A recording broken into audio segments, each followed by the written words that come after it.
Day 23 is a beginner inversion practice. When we think about yoga inversions, we often think about being upside down. But an inversion is actually any pose where the heart is further from the ground than the head. This includes poses such as downward facing dog or a yoga bridge. Please remember to like and subscribe and stick around to the end where we break down a pose from today's practice. Begin kneeling at the back of your mat, hands on your knees or folded in your lap as you connect to your breath.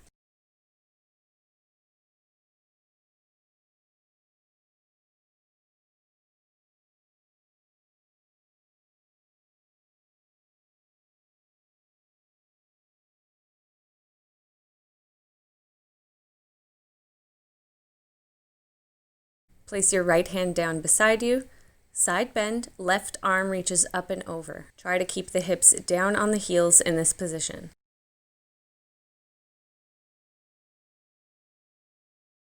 Over to the left.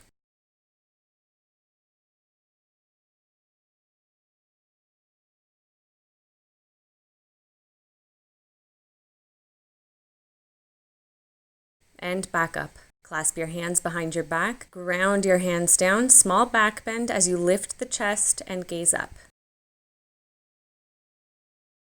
Folding forward, keeping your hands clasped, raising your arms up high.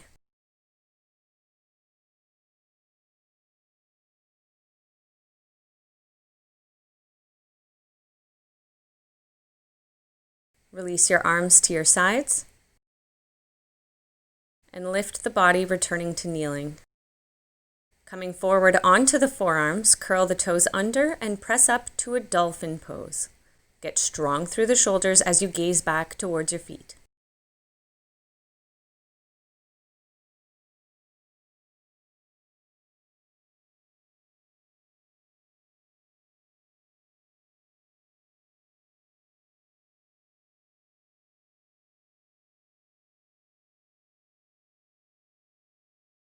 Press through the hands, straightening the arms to downward facing dog. Widen your stance, feet to the edges of your mat, walk the hands back and lower the hips to a garland pose, hands together at heart center.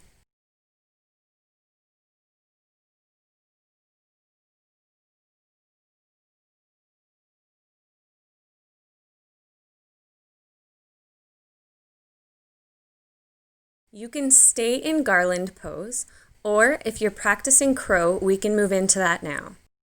Coming forward, if crow is still new for you, maybe you're just rocking a little bit back and forth, getting used to the position, maybe playing with lifting one foot then the other. When you're ready, raising both feet up.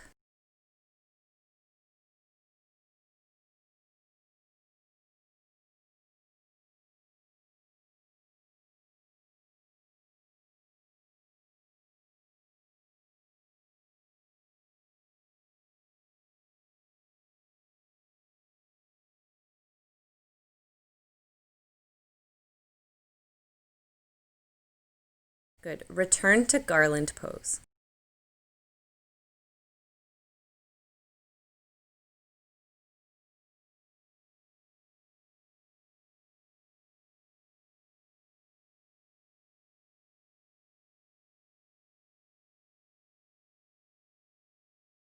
Reach forward and make your way to downward facing dog, if you like, walking out the heels.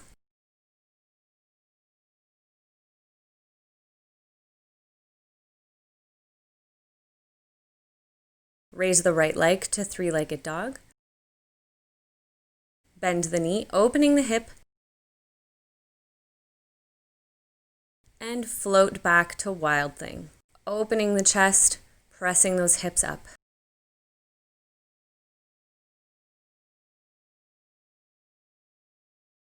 Return to three-legged dog, right leg up. And release the leg to downward facing dog. Raise the left leg to three-legged dog. Bend at the knee, open the hips to the left side, float back to wild thing.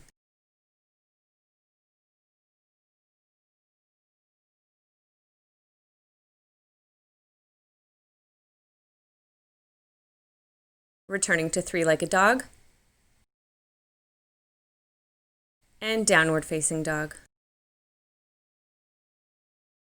Gazing forward, walk or hop to the front of your mat in a forward fold. Inhale, halfway lift. Exhale, fold. Inhale, upward salute.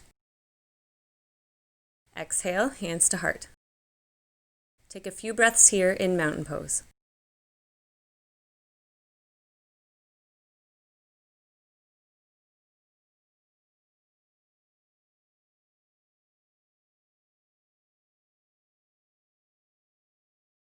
Step the right foot back, raising the arms in a warrior one pose. Nice bend through the front knee, making sure the knee is not turning in, that it is facing forward over the toes.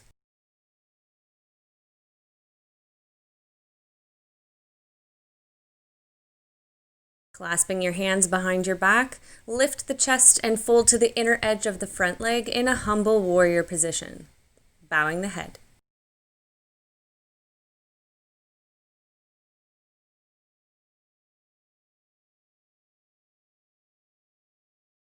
Engage the legs and come back up flat back to warrior one.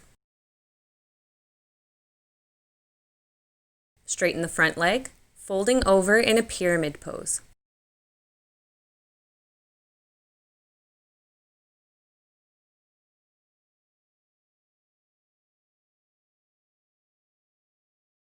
Walk your hands across center, coming to a pyramid pose on the opposite side. Shifting your feet so that the left toes are now facing the short edge of the mat.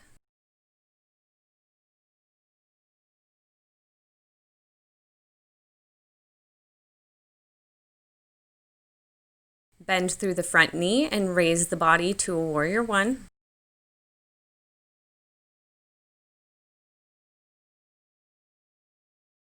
Clasp hands behind your back, lift the chest, folding to the inner edge of the front leg in a humble warrior, bowing the head.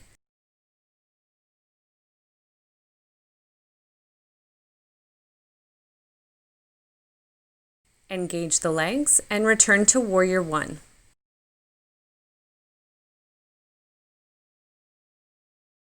Straighten the front leg, turning to the long edge of your mat in a 5-pointed star pose. Your toes are now facing forward. Outer edges of the feet are parallel to the short edges of your mat. Hands to your hips. Fold forward with a flat back, releasing your hands down onto the mat. Walk your hands back. See if you can line up the heels of your hands with the heels of the feet. Allow your head to hang down here, stretching the neck, or if you can gently rest the head down on the mat.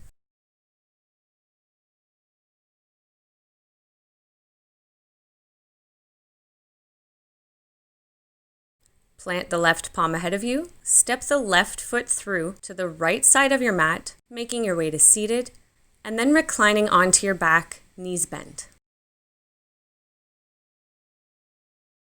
Position your feet hip width apart, arms at your sides.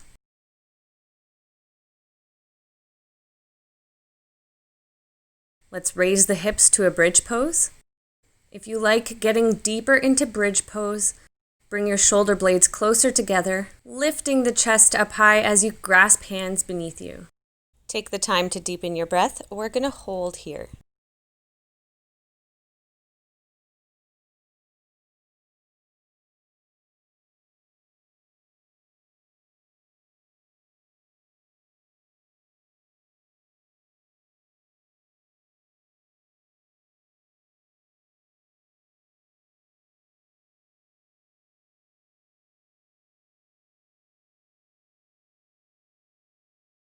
Release your hands and your shoulder blades.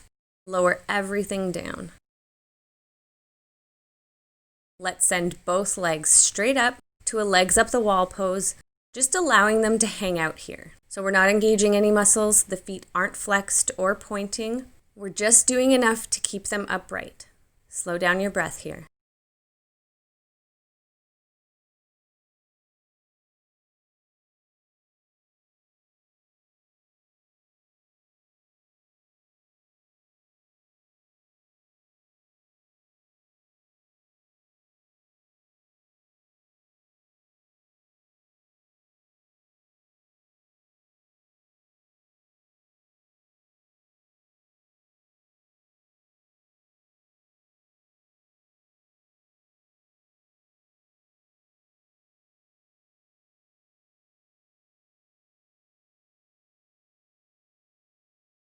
Coming up next, you can stay in legs up the wall pose, or we can move to a supported shoulder stand. Raise the hips up, giving a kick to the ceiling, bringing your hands to your lower back. Take some time to shimmy up high onto those shoulders. Then once you're up as high as you think you can go, bring your legs together and point through the toes.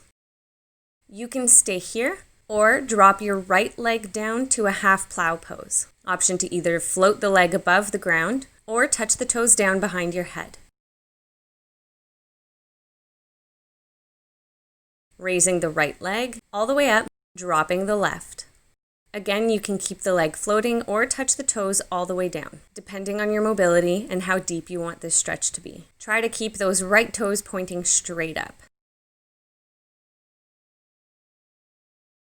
And raise the left leg. You can stay here or go into a full plow pose, lowering both legs this time. Again, you can keep them hovered or touch the toes all the way down behind your head. And if you're comfortable doing so, you can release your hands down onto the mat.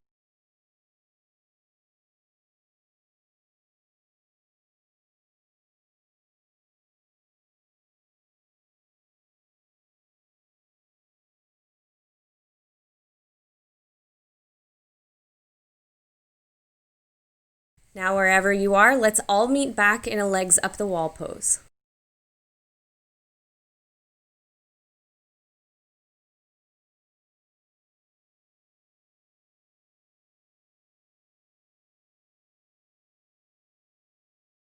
Engage your legs and point the toes. Let's lower them together all the way down onto the mat. Place your hands beneath your seat on either side, elbows out. Pressing through the elbows or forearms, let's arch the back, lifting the heart, gazing back behind us in a fish pose. You can float the head or rest it gently down on the mat here.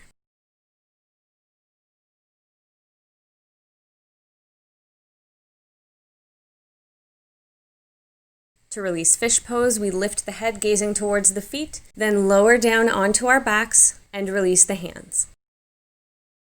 Draw your knees in and rock a little from side to side.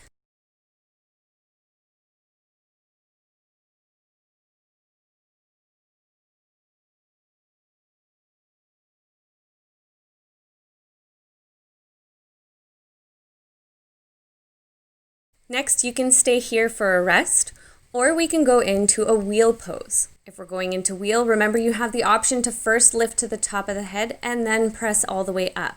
We're taking our feet close to our hips, flipping those hands, positioning them under the shoulders or as close to as we can, pressing up, and then shifting back, trying as much as possible to stack those shoulders above the wrists.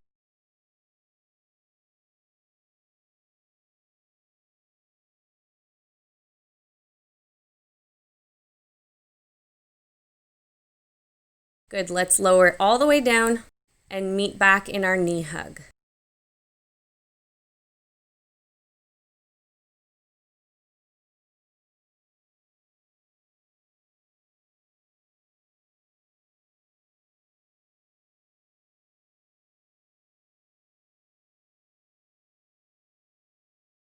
Now let's all release our legs out long onto the mat, finding comfort in this position for Savasana. One hand on your belly, one hand on your heart. Focus on your breath.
Legs together, point the toes as you reach your arms up overhead in a morning stretch.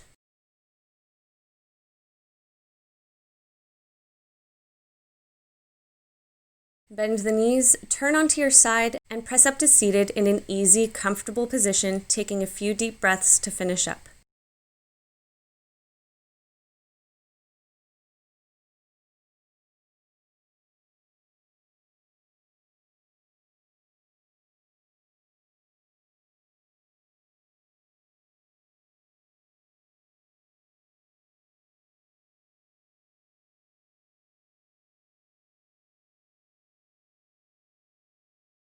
There's quite a lot going on in a standing wide-legged forward fold, so let's talk about that.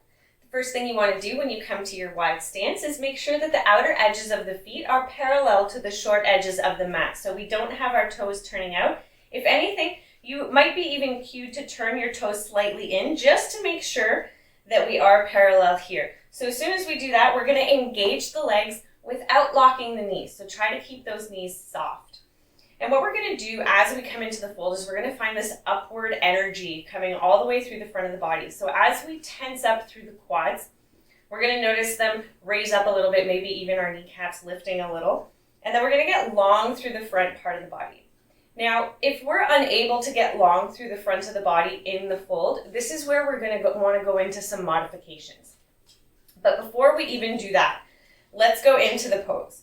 So we're going to be folding from our hips and not our waist. Folding from your waist looks something like this. And you'll notice it's a lot harder for me to come all the way forward if I'm just starting the fold from up here. The fold needs to come from the hips, and to help target that, we can bring our hands, hi sweetie, we can bring our hands to our hips and use that as our guiding point. And now when we're in the pose, our hips aren't going to be back. But to come down into the fold, we can send our hips back behind the ankles just to make sure that we're staying really, really long through the body. So we're long through the back, we're long through the front, we're just long. Okay, so we're going to send the hips back as we lift the chest and fold forward from the hips. Okay, so staying long here, making sure we're not locking the knees. And then as we come down, we're going to shift our weight slightly to the front of the feet, so that we're lining up the hips over the knees, over the ankles. Okay, so once we come down, you can bring your hands all the way down, and that's going to be the goal. But if you can't touch your hands all the way down, maybe you want to widen your stance and see if that's a little bit easier. If not, we can use our blocks for that. So that's our first modification, is going to be to fold and bring the earth closer to you, hands on blocks. And once you're here, if you have back pain or if this is hard on your back, you can stay elevated like this. Otherwise, try to release the back and fold over. Okay? So if your hands do touch all the way down, we're going to bring them down to the mat and we're going to fold that body over. And I'm still aiming to get long through the front of the body in this fold here. So what I can do is walk my hands slightly back. And my goal is going to be to bring my fingers in line with my toes to start. So just walking back slightly, and here we are. Okay, once here, I'm going to aim to walk my heels, the heels of my hands, in line with the heels of my feet. So that's a cue we hear quite often. Then I'm going to rest my head down, and if I can, touch my head all the way down.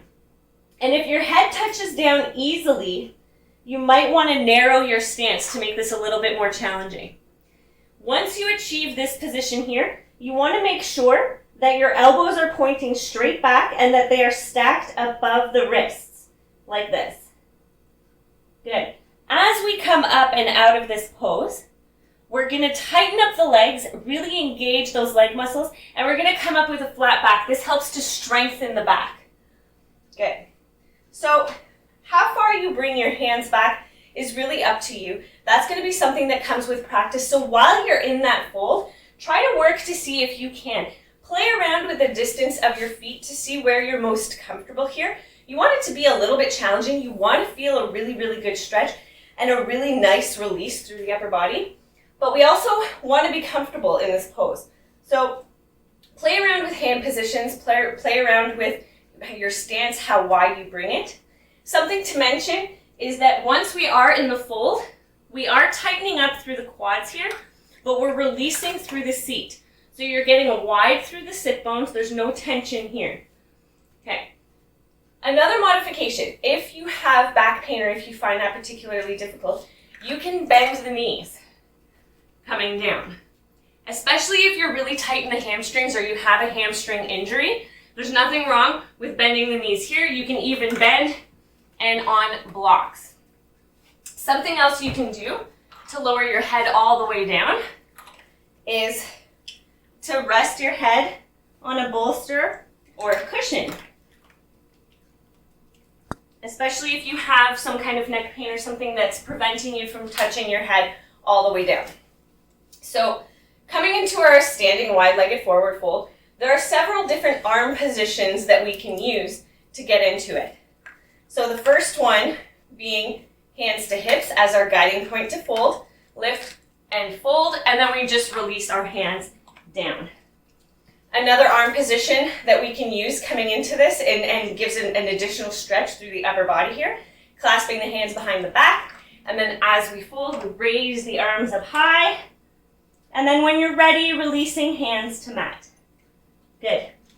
Another one similar to that is we can clasp our hands behind our back or clasp at the forearms, just binding behind the back here before going into the fold. If this is where you're comfortable, you can just hang out here, and then when you're ready, again, bringing the hands down. And then another position for our hands, once we are down, if we like, we can hold on to our big toes.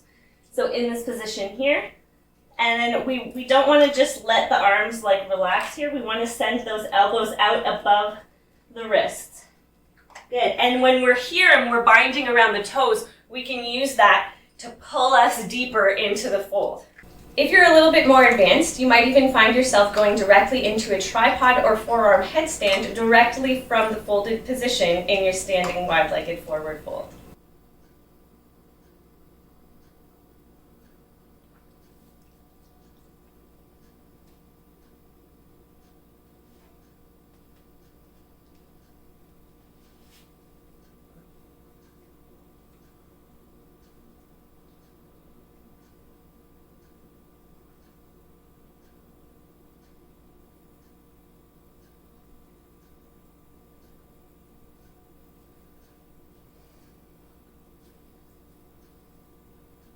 Something like that. As you can see, there are so many things to learn about every pose there is in yoga. It really is a wonderful practice, and I'm so happy that you're on this journey with me.